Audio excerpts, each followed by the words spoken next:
Hi viewers, welcome to our channel. ప్రస్తుతం మనతో పాటు సీనియర్ జర్నలిస్ట్ దాము బాలా సార్ అన్నారు. వాటితో మాట్లాడదాం. నమస్కారం సార్. రోజా గారు ఒక ప్రెస్తో మాట్లాడుతూ తను ఓడిపోయానన్నట్టుగా మాట్లాడుతున్నారంటే తన మాటలు చూస్తే ఆ విధంగా అర్థమవుతుంది. అంటే టీడీపీ వాళ్ళకంటే ఎక్కువగా వైసీపీ వాళ్ళే ఓడించడానికి నన్ను ప్రయత్నిస్తున్నారని అన్నారు. అసలు ఏం జరిగింది, మరి నగర్లో ఓటింగ్ ఎలా ఉంది సార్? అదేదో అంటారు కదా, పిల్లి కళ్ళు మూసుకొని పాలు తాగితే ఎవరు చూడలేదని. అలాగా రోజా ఇన్ని రోజులు తెలియదు ఆమెకి, అందరికి ప్రపంచానికి అంతా తెలుసు. మనమే 5-6 వీడియోలు చేసాము. సో తెలుగుదేశం వాళ్ళు ఓడించడం కంటే వైసీపీ వాళ్ళు ఓడించడానికి ఎప్పటి నుంచో చేస్తున్నారు. అదేం కొత్తది ఈరోజుది కాదు కదా ఆమెకి తెలియడం. ఎప్పటి నుంచో 5 మండలాల వైసీపీ నాయకులు రోజాకి యాంటీగా ఉన్నారు. ఆ విషయం 6 నెలల ముందు, 1 ఇయర్ ముందు తెలిసినప్పుడు ఎవరైనా ఏం చేస్తారు? ఎనీ కామన్ సెన్స్ ఉండేవాళ్ళు. వాళ్ళకి ఏ ప్రాబ్లం ఉంది, తన వైపు ఏదైనా ప్రాబ్లం ఉంటే సారీ చెప్పడం, వాళ్ళని కలవడము, వాళ్ళని తన వైపు రావడానికి వాళ్ళకి ఏమేమి కావాలో మాట్లాడుకోవడం, ఇవి చేయాలి. అది ఆమె చేయకుండా అరోగెంట్గా బిహేవ్ చేసి వాళ్ళందరినీ హట్టు చేసి ఇవాళ వచ్చి ఏడుస్తే లాభం ఏముంది? అయిపోయినాక అదేదంటారు, చేతులు కాలినాక ఆకులు పట్టుకున్నట్టు అయిపోయింది. చేతులు కాలకముందే కాలుతుందని మైండ్కి బయట వాళ్ళకే తెలుసు, ఆమెకు తెలియదా? తెలిసినప్పుడు ఆమె అప్పుడు కదా పట్టుకోవాలి, కాళ్ళు ఆకులు ఏదో ఒకటి. ఇప్పుడు వచ్చి వాళ్ళని నిందిస్తే లాభం ఏంటి? వాళ్ళకి కొన్ని అసంతృప్తులు ఉన్నాయి నీ మీద. ఆ అసంతృప్తులు ఎందుకున్నాయి అనేది సెల్ఫ్ రెట్రాస్పెక్ట్ చేసుకోవాలి. వాళ్ళతో కూర్చొని డైలాగ్ వర్షన్స్లోకి వెళ్ళాలి. ఒకవేళ నీతో వాళ్ళు కూర్చోలేకపోతే మధ్యవర్తులను ఉన్న కూర్చోబెట్టుకొని చేయాలి. అది చేయలేమే. సో ఈమె స్వయంకృతాపరాధం అక్కడ. నిజానికి ఈమెకు మొదటి నుంచి ఈ ప్రాబ్లం ఉంది. అందుకని ముద్దుకృష్ణాయుడితో 2014లో ఎన్నికల్లో కూడా ఆమె 2000 మెజార్టీతోనే గెలిచింది. తర్వాత 800 మెజార్టీతో ముద్దుకృష్ణాయుడి మీద గెలిచింది. దాని తర్వాత ముద్దుకృష్ణాయుడి పెద్ద కొడుకు మీద కూడా 2019లో 2000 చిల్లర మెజార్టీతో గెలిచింది. అంటే 2000 దాటలేదు ఆమె ఇప్పుడు ఈ 2 గెలుపుల్లో కూడా. దానికి కూడా తెలుగుదేశంలో వాళ్ళ ముద్దుకృష్ణాయుడి ఫ్యామిలీలో పెద్ద కొడుకు ప్లస్ తల్లి ఒకవైపు, పెద్ద కొడుకు భానుప్రకాష్ ఒకవైపు ఉన్నాడు. సో అందుకని భానుప్రకాష్కి ఆ ప్రాబ్లం ఉంది కాబట్టి ఆ మాత్రం తేడాతో ఈమె గెలవగలిగింది. ఈమె సత్తా కాదు. మామూలుగా ఎమ్మెల్యేల పరిస్థితి ఏంటంటే, ఒకటి కరిష్మా అన్న బాలకృష్ణ లాగా కరిష్మా ఉంటే ఆ నియోజకవర్గంలో వెళ్ళకపోయినా గెలుస్తారు. ఓకే, అట్లీస్ట్ దానికి హామ్ చేయకుండా చూసుకోవాలి. ఆ నియోజకవర్గానికి తన వైపు లాభం లేకపోయినా నష్టం జరగకూడదు ప్రజలకి. అట్ ద సేమ్ కరిష్మా ఉంది కాబట్టి అక్కడ జరిగింది. చంద్రబాబు లాంటి కుప్పం నియోజకవర్గానికి ఎన్నిసార్లు వెళ్ళాడో మనం చూసాము. అనేక సార్లు వెళ్ళి అక్కడ తన కాకుండా భువనేశ్వర్ని అక్కడే పెట్టి ఇవన్నీ చేస్తే కదా ఆయన గెలిచే పరిస్థితి లేదు. అట్లాగే ఇటు వైఎస్ఆర్ వీళ్ళ ఫ్యామిలీ కూడా పులివెందుల్ని ఎంత బ్రహ్మాండంగా అభివృద్ధి చేశారనేది అందరికీ తెలుసు అక్కడ. అలాగా ఎప్పుడైనా కూడా మన నియోజకవర్గాన్ని మనం చూసుకోవాలి. కొడాలి నానికి ఇంత చెడ్డ పేరు బయట ఉంది కానీ ఆయన నియోజకవర్గంలో లేదు. ఎందుకంటే ఆయన అందరికీ అందుబాటులో ఉంటాడు.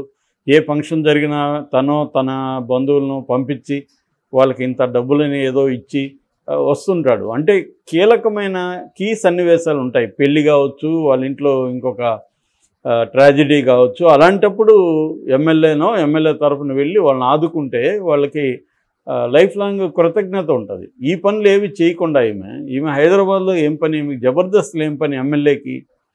అసలు బుర్రన్నోళ్ళు ఎవరైనా అలా చేస్తారా? అంటే ఏంటి అర్థం? విపరీతమైన అహంకారం. నేను ఏముంటే ఏముంది, నన్ను ఎవడేం చేస్తాడు, నేను జగన్ తరపున నోరెత్తుకొని అవతల మీద పడతా కాబట్టి జగన్ నన్ను తీసేయడు. ఓకే, జగన్ నిన్ను తీసేయలేడు. జగన్ అవసరం, జగన్కి నీ అవసరం ఉంది, మంచిదే. ప్రజలకు నీ అవసరం ఏంటి? ప్రజలకు అందుబాటులో ఉండేవాళ్ళు కావాలి. అందుబాటులో అసలు ప్రజల పక్కన పెడితే పార్టీలోనే ఇంత వ్యతిరేకత ఏ ఎమ్మెల్యేకి లేదు నాకు తెలుసు. 5 మండలాల అక్కడ ఉండేది 5 మండలాలు నగిరిలో.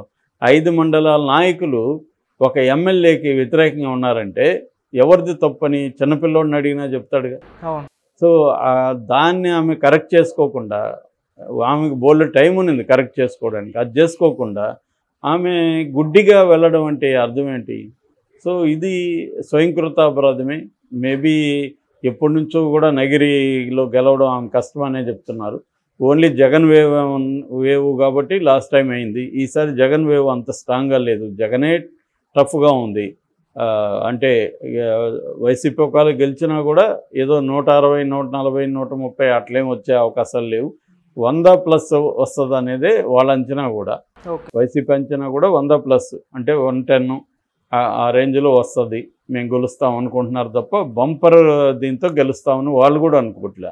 సో ఈ కండిషన్లో ఏంటంటే ఆమె ఇంతకుముందు కూడా ఆమె గెలవడానికి ఆమె కంటే కూడా వాళ్ళ హస్బెండ్ కారణం. అక్కడ ఆయన అక్కడ తమిళోడు కావడం, తర్వాత మొదలయ్యారు కమ్యూనిటీ కావడం, చెంగల్పట్టు ఆయన నేటివ్. సో అందుకని ఆయన ఏం చేస్తున్నాడంటే అక్కడ చుట్టుపక్కల తమిళోళ్ళ ఓట్లు ఒక 50,000 పైన ఉన్నాయి. సో అందులో మొదలయ్యారు ఓట్లు ఒక 40,000 ఉంటాయి. సో వాళ్ళతో ఆయన నిరంతరం టచ్లో ఉండడం, వాళ్ళకి ఏమన్నా పనులు ఉంటే చేసి పెట్టడం, అవన్నీ ఆయన చేసేవాడు. అందుకని అక్కడ గెలవగలిగింది. ఇవాళ అది కూడా ప్రాబ్లం. ఈమెకి నోటిదోలతో రజనీకాంత్ని తిట్టింది, అది కూడా ఆలోచించుకోవాలిగా. రజనీకాంత్ని తిడితే ఇక్కడ మన తమిళోళ్ళు ఉన్నారు, వీళ్ళు హర్ట్ అవుతారనేది కూడా ఉండాలి కదా. అంటే ఆవేశం, ఒక ఫైర్ బ్రాండ్ ఇమేజ్, ఇవన్నీ ఓకే. రోజా చాలా కష్టపడి వచ్చింది, ఒక మిడిల్ క్లాస్ స్త్రీ ఈ స్థాయికి రావడం అనేది మాటలు కాదు, ఖచ్చితంగా ఆ విషయంలో మెచ్చుకోవాలి. కానీ ఎప్పుడైనా గెలుపు కంటే కూడా గెలుపుని నిలబెట్టుకోవడం, సస్టైనింగ్ ఇదనమాట విన్నింగ్ పొజిషన్, అది మోర్ డిఫికల్ట్. మున్సిపల్ చైర్మన్ కోసం నేను 40 లక్షలు ఇచ్చాను, నాకు ఆ చైర్మన్ ఇవ్వలేదు, ఆ డబ్బులు కూడా వెనక్కి లేదు అని చెప్పి ఆమె ధర్నా కూడా చేసింది ఒకసారి. సో ఇంత వ్యతిరేకత ఆమెకి ఎక్కడ రాలేదు, ఎప్పుడు వేరే ఎక్కడ ఎవరికి రాలేదు, ఏ ఎమ్మెల్యేకి కూడా. సో అదైనా ఆమెకు అర్థం అవ్వాలి కదా. సో మరి ఇప్పుడు వచ్చి వైసీపీ వాళ్ళే తెలుగుదేశం వాళ్ళ కంటే ఎక్కువగా నన్ను ఓడించడానికి ట్రై చేస్తున్నారు అని వాపోయిందంటే, అది కూడా ఎన్నికలు ఇంకా జరుగుతూ ఉండగానే వాపోయిందంటే అర్థం ఏంటంటే ఆమెకు అర్థమైపోయింది నేను ఓడిపోతున్నా, ఎలాగూ ముందే ప్రిపేర్ చేసేద్దాం, వీళ్ళ వల్లే నేను ఓడిపోయినా అని చెప్తాం. వాళ్ళ వల్ల కాదు నువ్వు ఓడిపోయింది, నీ వల్లే నువ్వు ఓడిపోతున్నావు. వాళ్ళని అనడం ఏమిటి? వాళ్ళకి ఖచ్చితంగా నీ మీద ఇష్యూస్ ఉన్నాయి, దాంతో నువ్వు మాట్లాడాలి కదా. ఇష్యూస్ ఉన్నాయని వాళ్ళేం దాచుకొని కూడా లేదు. ఎప్పటి నుంచో వాళ్ళు 5 మండలాల నాయకులు మీటింగ్లు పెట్టారు, ఇక్కడికి వచ్చి తాడేపల్లి వచ్చి కలవడానికి వచ్చారు, వాళ్ళు ట్రై చేశారు. ఏది ఈ సమస్యను మేము పరిష్కరించుకుందామని వాళ్ళు ట్రై చేశారు. ట్రై చేసినప్పుడంతా ఈమె రావాలి కదా. జగన్ కూడా దీన్ని ఆమె మేబీ జగన్కి కూడా అర్థమైపోయి ఉంటుంది, ఇది లూజింగ్ సీట్ అని ఆయన అకౌంట్లో పడేసి ఉంటాడు ముందే. కాబట్టి ఆమె ఓడిపోతే పోయిందిలే, ఆ సీటు పోయిందనుకుందాం అనుకుని ఆయన ఇచ్చేసి ఉండాలి నాకు తెలిసి. లేకపోతే ఏం జగన్కి తెలీదా? అనేక సర్వేలు చేశాడు అక్కడ, జగన్కి పరిస్థితి తెలియకుండా ఉంటుందా? తెలుసు జగన్కి, కాకపోతే వదిలేసినట్టుగా మనం అర్థం చేసుకోవాలి.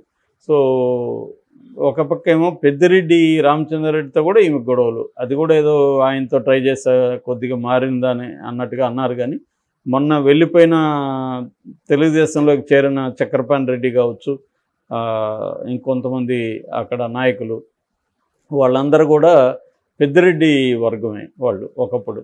సో ఈమె వాళ్ళని ఎవరిని కూడా క్యార్ చేయకపోవడం అనేది స్వయంకృతాపరాధం, దానివల్లే ఆమె ఓడిపోతుంది ఒకటి. రెండోది, ఆ నాయకులతో నువ్వు గొడవలున్నా ప్రజలతో అయినా నీకు మంచిది ఉండాలి, అది కూడా లేదు. ప్రజలకు అందుబాటులో ఏమి ఉండదు, అక్కడ సమస్యలను పట్టించుకొని చేయడం అనేది జరగలేదు. సో అందువల్ల నెగిటివిటీ ఓవరాల్గా సోషల్ మీడియాలో కూడా ఆమెకి వ్యతిరేకత బాగుంది, నోటుదూలు ఎట్టంటే అట్ట మాట్లాడుతుందని. అందుకని ఆమె మీద బండారు సత్యనారాయణ లాంటి వాళ్ళు ఒక తీవ్రమైన విమర్శలు చేసినా కూడా రావాల్సిన సింపతి రాలేదు. ఎందుకంటే ఈమె ఇంతకంటే ఘోరంగా వేరే వాళ్ళ గురించి మాట్లాడుతుందని. Okay sir, thank you so much sir.